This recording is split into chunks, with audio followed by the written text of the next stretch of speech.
Hello everyone. तो आज हम सुबह सुबह जा रहे हैं काजिलो में। एक छोटा सा काम है, उसको काम को करके आते हैं।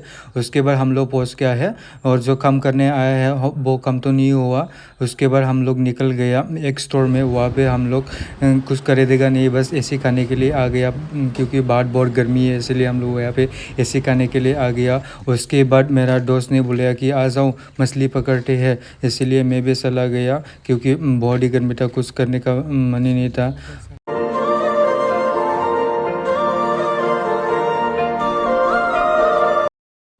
तो हम लोग स्टार्ट कर दिया था हुक से मछली पकड़ना और थोड़ी देर बाद मुझे एक मछली मिल गया था क्योंकि ज़्यादा टाइम नहीं लगता मुझे मछली पकड़ने में, क्योंकि बचपन से पकड़ते आए हैं ना हम बरसी से, इसलिए ज़्यादा टाइम नहीं लगता।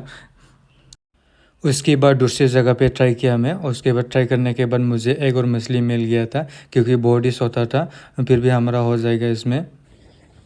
एक और मछली यहाँ पे मिलने वाला है मुझे। एक और मिल गया, एक और मिल गया, देखो देखो। वो इतना ही मिला है, अभी दूसरा जगह जाते हैं, देखते हैं मिलता है कि नहीं। उसके बाद हम लोग बिल्ली से थोड़ा मस्ती करने लगा। मस्ती करते करते हमारा ही मछली खा जाता है बिल्ली। देखो देखो, नहीं मिला। मिला कि नहीं? हाँ मिला कि नहीं? मिला। कितना मिला? दो। दो मिल गया ना? दिखाओ दिखाओ। कहाँ पे? एक मिल गया। एक ही मिला, बच्चे लोग को एक ही मिला है।